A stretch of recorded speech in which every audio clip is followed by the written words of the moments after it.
baheula teh di Baghdad aya hiji lalaki boga pamajikan kemudian boga anak 3 eta lalaki teh usaha tapi ku Gusti Allah dikersakeun teu maju-maju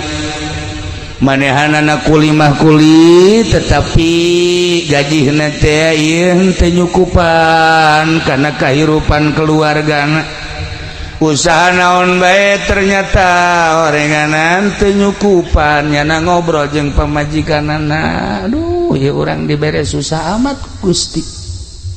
cek pamajikanana heueuh nya deuleu batur mah geus hararebat kok urang susah amat tidinya terus kunyana dilakonan susah kadang isuk-isuk bisa dahar sore-sore mah henteu kadang-kadang sore bisa dahar jang isukan mah henteu susah anu luar biasa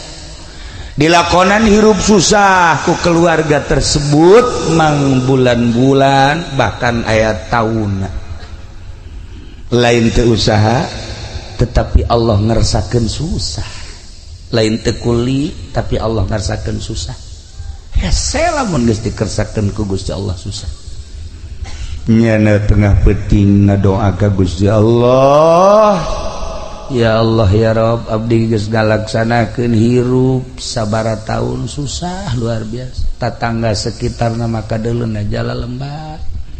kemudian babaturan abdi jala lembar abdi anak geus 3 pamajikan ieu ngarasa susah sulit nyangakeun sadaya-daya Gusti ulah dibere susah-susah teh Gusti dikabul dalam rangka ngadoa sapeting 2 peting 3 peting patu datang ke 7 peting nya ngadoa Allah mere inten mutiara plak 2 leungeun ka tuhu hiji leungeun ka enca hiji waduh cara ya parah ya aduh datang ka ibah seserian naon ka seserian ieu boga naon emang mutiara hiji nanti mana kan ngadoa ka Gusti Allah diijabah ku Gusti Allah pamajikanana langsung seserian berarti urang kuari mah ti mimiti isukan meureun urang lain jelema susah deui ka geus pokona mah jual isukan naon kahayang imah kendaraan dan lain sebagainya geus urang mah kuari geus nang ti Allah ieu muhun atuh langsung isukna dibawa ku pamajikanana ke pasar eueuh nu daekeun nebaku mahal-mahalna ieu mah inten mutiara teh buatan mana ditimbang teh sakitu poharana hese atuh ieu mah meulina tukang emas nu ieu geus teu kabeulian tukang mutiara ieu teu kabeulian tukang mutiara ieu teu kabeulian ayalah tukang mutiara nu hiji lamun dek dijual mah ulah hijian semplekeun bae cenah sebab mahal jasa ieu mah moal kaduitan bebeja deui nya ka salakina kakak seperti eta cenah tah mutiara geus kuba isuk bae jadi sore kunaon ai peuting manehanana ngimpi kiamat barang ngimpi kiamat langsung ka sorga barang lalakon ka sorga aya 2 bangunan imah waduh bagus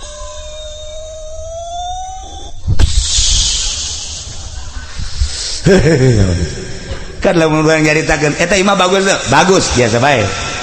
tapi lamun itu imah bagus tuh wah tambah bagus rada bagusan berarti tapi lamun imah nu itu tambah budak bagus jasa berarti geus hebat kan kos ka awewe be itu awewe geulis tuh geulis biasa bae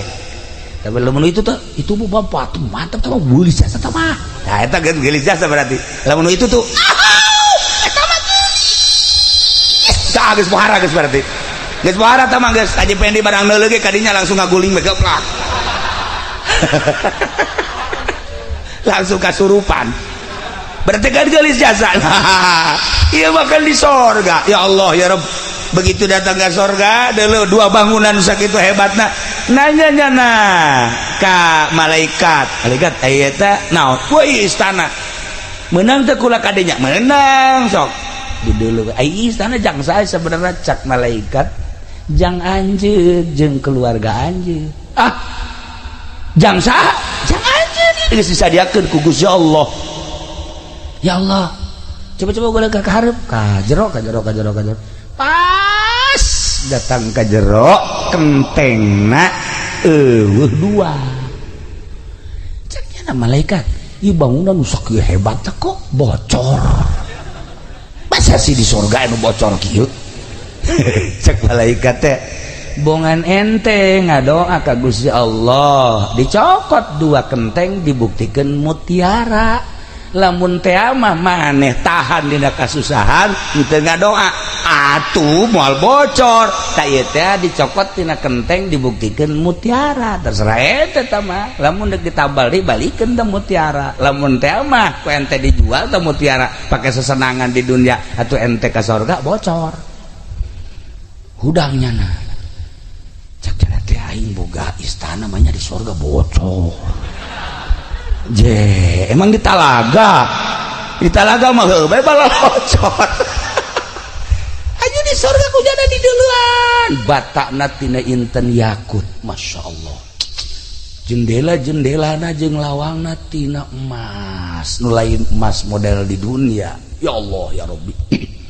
terus sekitar rakunyana di deulehan ieu mah pohara amat bangunan je eueuh di dunia mal aya teh ieu mah bangunan surga nyada bebe jaka pemajikanna neng kakak tadi ngimpi naon kak ngimpi kiamat aju ka surga di surga geus disadiakeun imah urang aduh hese nyaritakeunana ngan bocor neng masa bocor di surga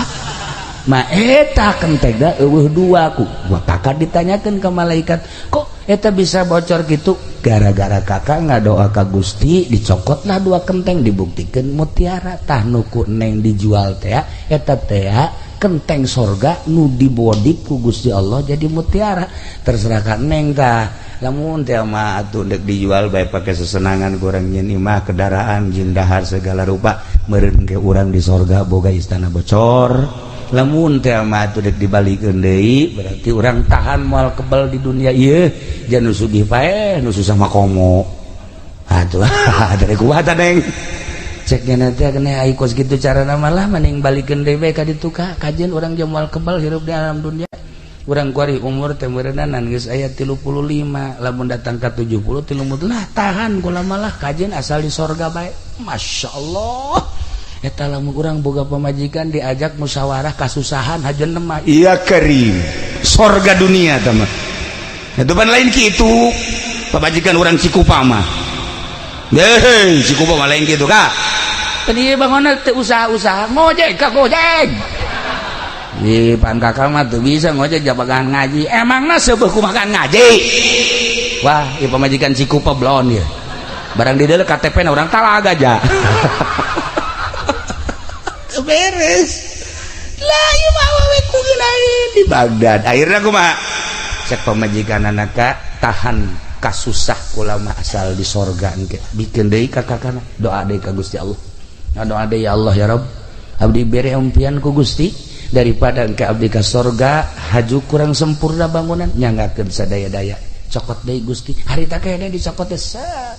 bebe jaka pamajikan geus urang mah mending hirup susah di alam dunia tapi tentrem ibadah ka Gusti Allah jan nu sugih paeh nu gagah paeh raja paeh RT paeh komo urang geus urang nyanggakeun urang ibadah bae lah ka Gusti Allah nemah jasa tah pamajikan resep tah urang boga pamajikan kos kitu tah nanya ka salakina Kak bangun capeun amat di mana Kak usaha lah Kak jan nu aya ge moal kadahar geus usaha ulah terlalu hantem-hanteman teuing asal aya jang dahar bae Kak urang are ibadah ka Gusti Allah tiis perasaan hate perasaan tiis enak hendak kana hate salakina ge ji bener oh aing teu salah milih ya kasihan gimana kata si mana usaha bangun kesangan gitu aja untung wallahu alam untung teu nama itu bener Kak usahana hai can untung lah balik atuh ye ai ka dieu kudu mawa duit tinggal salakina bae hak isi pamajikan jelema teh jurig sih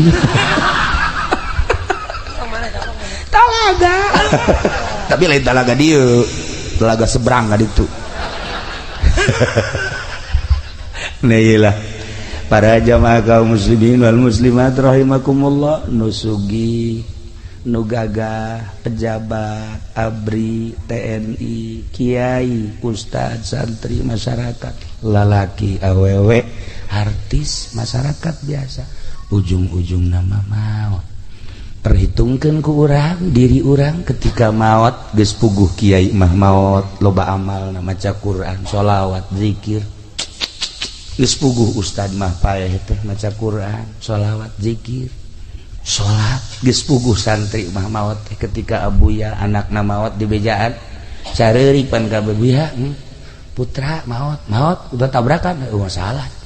kok tenangan amat cih atuh anak aing mah paeh geus talar Quran ai sia cak nu ceurik teh heueuh oge nya atuh ji atuh santri mah keur ngaji salat ustad kitu keneh polisi tah jeung abri nu kudu mikir ge ye mun paeh aing kumaha ye nah geus kaloda polisi pedagang nu ngabohong bae tolol ye tah pikir tah kiai ge anu teu bener mah ngiaina bolak-balik ke pendopo bae ieu sarua siksaeun Allah. Ji pikir kurang ketika orang maut kiai geus puguh maca Quran sholawat santri ustazah gitu kene anu ngaladen ka salaki geus boga bekal dagang anu jujur jelas geus boga bekal anu ieu kabeulem syahid geus teu kudu dipermasalahkeun deui beak dosana ku kabeulem bae sing yakin jeung sing percaya perang teh selesai dosa geus teu dideuleuh ku Gusti Allah lantaran naon luhur ngaluhurkeun agama Allah selesai kiai anu beneran kiaina isuk ngaji sore enggeus sanajan bede dosana teu dideuleuh ku Gusti Allah deuleuh perjuanganan ai sieu paeh perjuanganan naon dagang karung ngabohong bae meuli anu asli dioplos nah yeuh geura teu kumaha deui salat inget ka karung bae ayo da kumaha ayo naon bawain ka kuburan ye lamun kukula jeung kurang teu didoakeun mah wallahu a'lam bishawab ngan tetep bae urang doakeun mudah-mudahan nyana panjang umur atuh didoakeun kitu ge we pendek bae nah ieu mah keur carita teu saha renungkeun ku urang ulah wakanana mun aing isuk paeh sakitu bae mun aing isuk paeh nu gabaturan aing saha anak di luhur pamajikan di luhur anak di luhur salaki di luhur amal urang sebuah renungan urang dibere sugih syukuri kasugihan urang dibere susah nemah ku kasusahan kabeh menang pamere Allah mun tadi dongeng jelema susah kajeun tahan susah pal kebel bakal ke akhirat sebab karena naon Kangjeng Nabi lalampahan ka sorga begitu datang ke sorga Masya Allah ajib cik Kangjeng Nabi anna aktsara ahliha fuqara'u sanyanyana pangloba-loba da penduduk surga jelema-jelema nu sararusah palalakir sebab naon deuk dihisab naon hisabeunana kok santri misalnya ayeuna dihisab teh ditanya santri naon boga sia itu bogana naon teh sugan sendal ge cepit sebelah lain naon kula mah teu bogana samping ge IG menang pamere cek jana teh oh siapa teu bogana naon kula mah kadang-kadang kula mah dahar ge milu ka babaturan kula milu ka kula pamilu-milu bae aya biasa ayo makrak batur elos ayo saha naon mah buah kiai di orang ku kula masalah hisabeun santri mah oh cek malaikat langsung surga hisabeun nek naon dihisab atuh santri gawe nangan ngaji salat harta teu boganya barang si ieu pae nah nang di mana sia ta mobil truk nu beureum ayo sia ayo eta kijang LGX nang di mana sia bener henteu transaksina sia ayo malaikat rantai